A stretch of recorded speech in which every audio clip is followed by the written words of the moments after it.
रिश्ते तो आसमानों में तय होते हैं, यानी कि अल्लाह पाक के यहाँ पहले से ही इंसानों के पैदा होने से पहले उनके जोड़े के रिश्ते तय हो चुके होते हैं।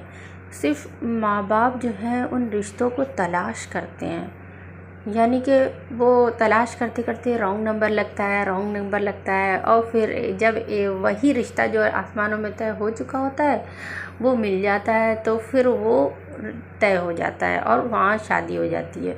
इसलिए हाँ, न्यू जनरेशन गर्ल्स को और बॉयज़ को हम यही कहना चाहेंगे कि हराम रिश्तों में ना पड़ें।